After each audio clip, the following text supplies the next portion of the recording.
Welcome everybody out to the Traveling Beast Radio Show, travelingbeastradioshow.com. Head over and subscribe to that page so you guys can get updates on all of the audios and you can get updates on our travel adventures. So guys, today I'm here with an amazing guest, and her name is Monica Duran.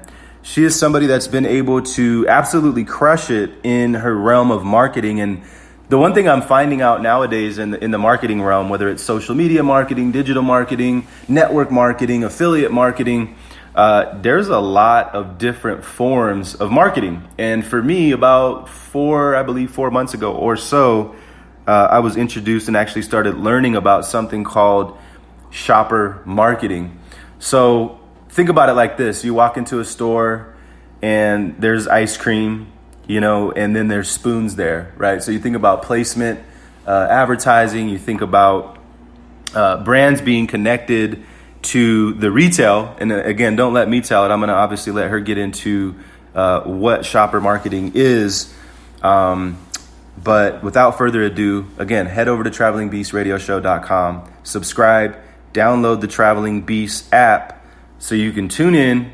So welcome out, Monica. Good to have you. Great to be here. Thank you so much for having me, Jermaine. No problem. So I want to ask you, I'm going to ask you 5 questions today. And the first one I'm going to ask you is welcome out, and what was your highest success and what helped you to accomplish that breakthrough?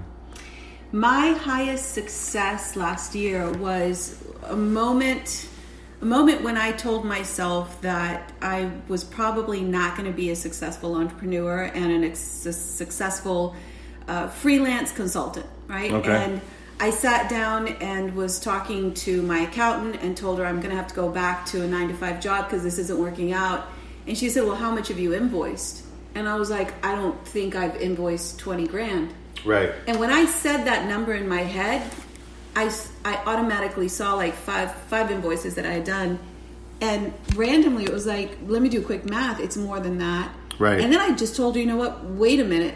And I went back and reorganized my invoices and added them up. Literally, I just had different tabs. Right. It was like, oh my God, I've just hit 45 grand and the year's not over. Nice. So that was the moment when I could feel the chill in my body, and I thought, no, I'm actually doing this. Like, I've had really good clients. I've had a lot of really great programs that I was, projects that I was tapped into, and I can absolutely do this. So it definitely built my confidence in that, I can continue to be a freelance. And January 1st this year, 2019, I looked at myself in the mirror and said, okay, now the test is it sustainable, right? So you did this last year, and you're still tapping into knowledge that you've pulled from 10 years of going out and walking stores and being with big clients and so forth. Are you going to be able to bring in new leads, right? Are you going to be able to bring in are you going to be able to teach this? And will this be sustainable? Right. So it's a different journey today. But I think those were the bigger breakthroughs when I literally saw the numbers and then saw the quality of the work and had clients come back to me. When they knock on your door a second time, they tell you, we really liked what you brought us last time. Can we do it again? Larger scale, smaller scale, whatever it might be, but you're already in their funnel as a vendor and as the person who owns the knowledge. Business. That's really good business. So I want you guys to think about what she just said, and something that caught my ear when she was going through all of that, quite a few things, but number 1 was freelance. Yeah. Freelance. Yeah. So you made that amount of money in your own business, freelancing for other companies, for other businesses, right? Yes, I partnered with small business owners who have large, like $1 million clients. Right. And those $1 million clients turned around and said, can you, small agency, give me something on shopper marketing? And they were like, sure, I can. And they turned around and asked me. So, pretty cool. I love it. So before I get into the second question, I guess I'm going to go 1.5 here, because I want everybody listening to really, really just understand, not from my words, but from Monica's, before we get into the rest of the questions. In a quick minute or so, can you kind of explain, I tried, but I think you could do obviously a better job, but what is shopper marketing in 45 seconds, a minute? Shopper marketing is advertising within the retail environment and it is the type of marketing that we will apply when we're looking specifically to the conversion. Shopper marketing brings together, it is the third wheel in this retail trifecta, right? Where we're bringing brand and retailer together and filling that gap and giving the consumer who is in the aisle now and is a shopper a reason to choose us. It's about category. It's not about the brand. I love it. And, you know, guys, I've been introduced to this about 3-4 months ago. And the things that I've been learning have opened my mind, to say the least. So thank you for that, Monica, because no matter how much money we make, no matter how much we grow, we're always learning, right? And again, so for that, thank you. Now let's get into the rest of these questions. And this one to me is really important for people to hear because obviously last year, 2018, you did well for yourself, but I'm sure there was discouraging points in your business. Yes. So one breaking point and one waking point of 2018 in regards to shopper marketing. Breaking point, I would say, is silence, right? So it's cyclical. This is a cyclical business. Okay. The summer went dry.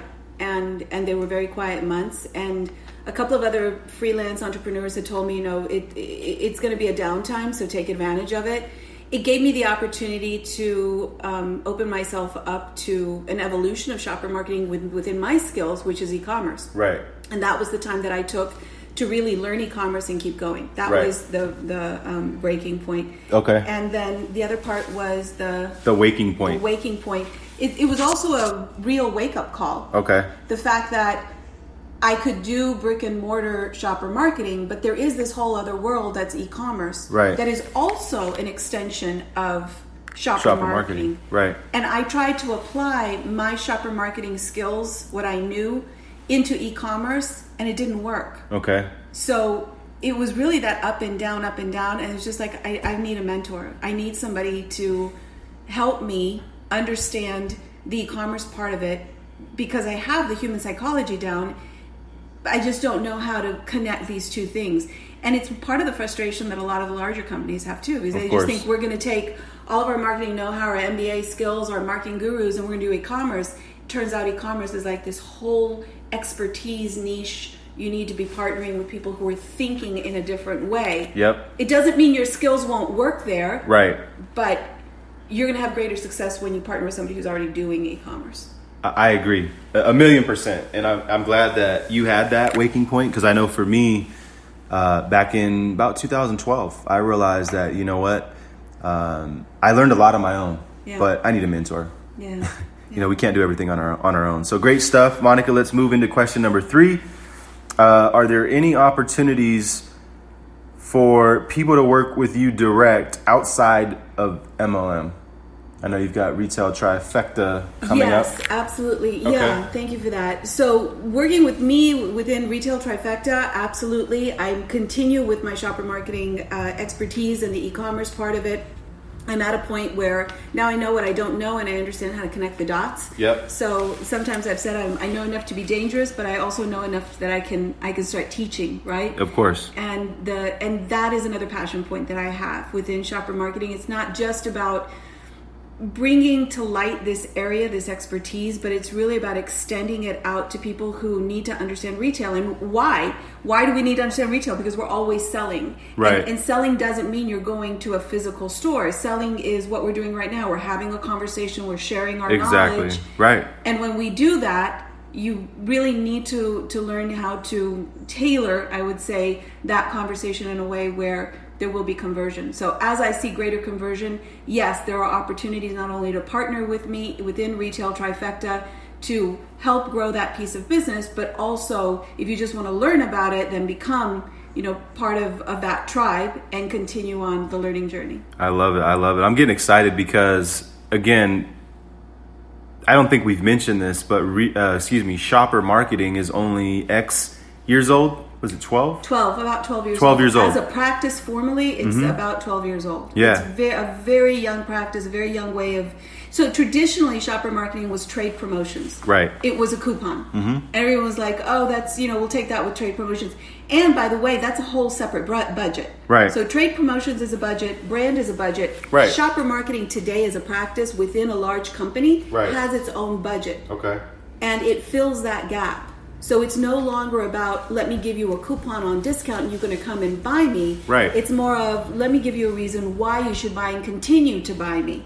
And so there's engagement there. There can be retailtainment events. There can be what you were saying, the spoon with the ice cream. Right. And I'm looking at all the ice creams in the freezer, but because that ice cream had the spoon and I want the ice cream now, I'm going to buy it. Right. And so you're working with psychology and with dynamic that you wouldn't have considered before. Right. That's not a trade promo, by the way. That's just being smart and providing a solution to the shopper at that moment, right. and pushing not only the sale of the category and that brand, but making it a memorable experience. So you're engaging and re-engaging. I love That's it. the beauty of shopper. That's when it gets really exciting. Man, this stuff is really interesting, and again, being being in the industry for so long, you see all kinds of things, Mm-hmm.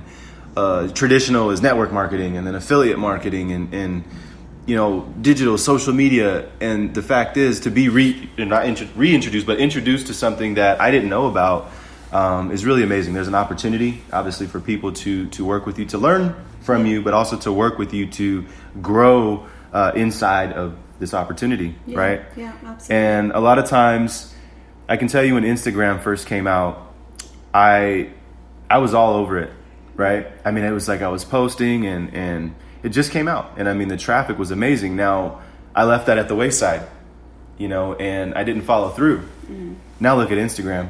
Yeah. Now I got a decent Instagram following, but imagine had I stuck with it. Yeah. When there's opportunities, sometimes we don't quite catch on. So I guess the message that I want to get through in this audio to people is head over to retailtrifecta.com. The website's not up. Hang out, wait a little bit longer. Monica's got something special for you, but I really want people to understand this stuff because there's huge opportunity. Not only just working with you, but working with companies in retail in general. So yes, basically anybody in retail, this is for them, right? Yeah. So you're talking about budget and shopper marketing having its own budget. Let's go the other route when we speak of budget, and let's say I don't care what anyone says. Everyone loves to save money or make more of it, right? Mm-hmm.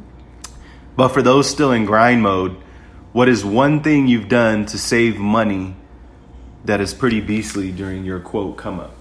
Let me give you a couple examples, right? Some people that have been on my audios, they've said stuff like using Uber codes to refer your friends and, saving money with Uber.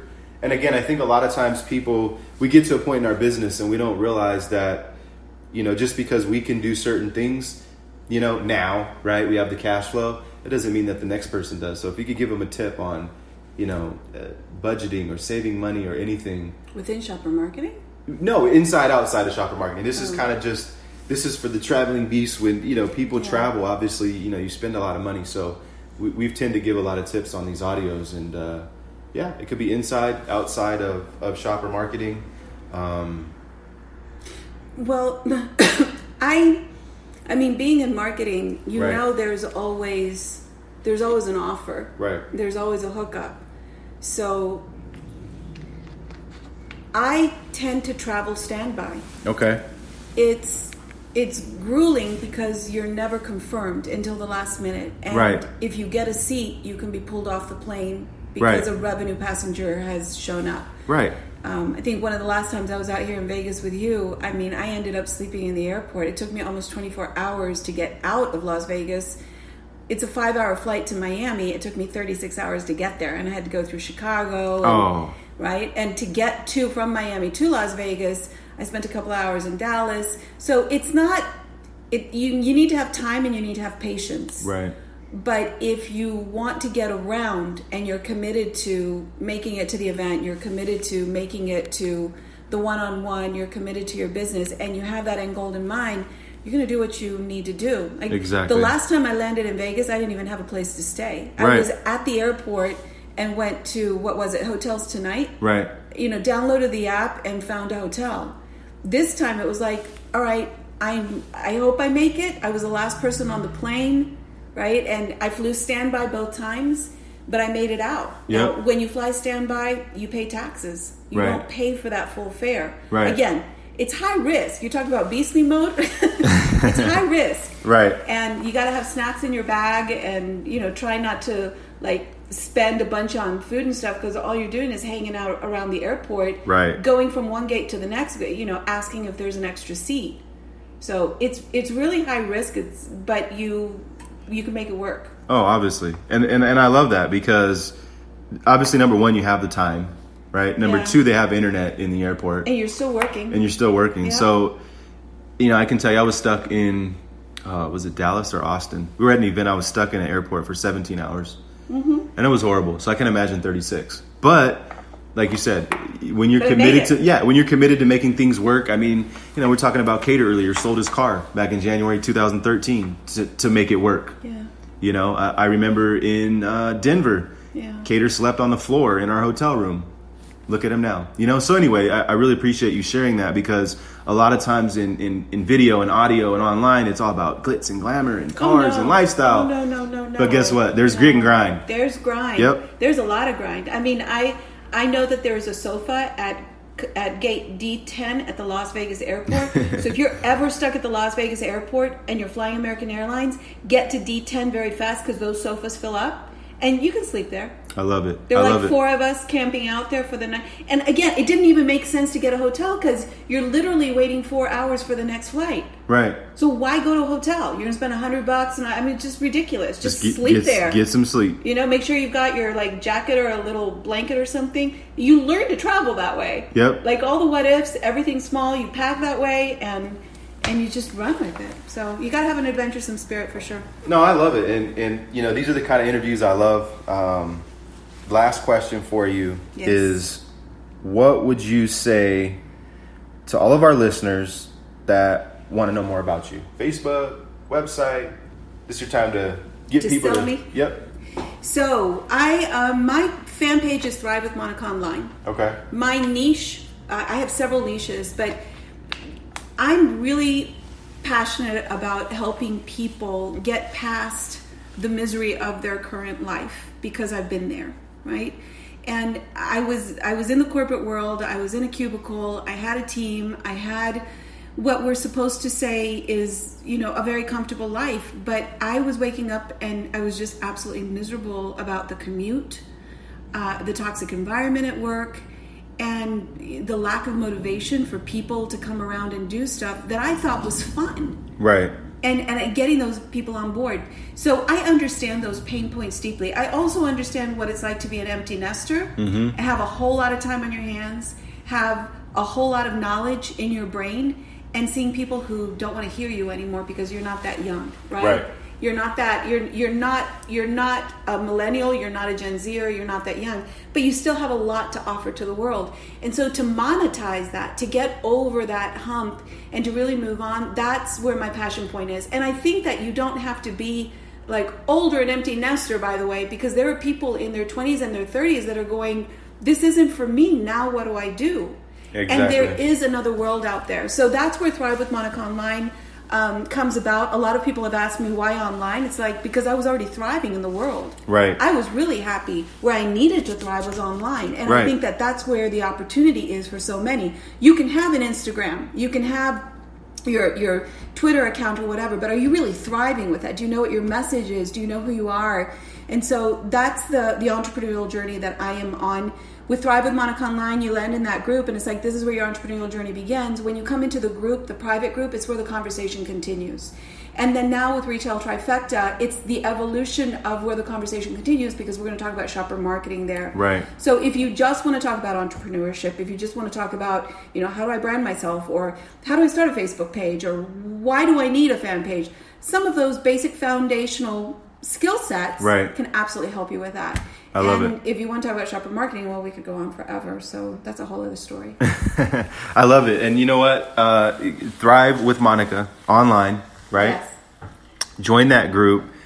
And we are going to be talking about shopper marketing all day today, right? We are. We're here recording some really cool stuff, We some are. really good content. Yeah. So One other thing, I do Yep. have the website. Now, at this stage, at this recording, I'm not overly proud of my website, but I'm just going to put it out there There for you go. your audience. Of course.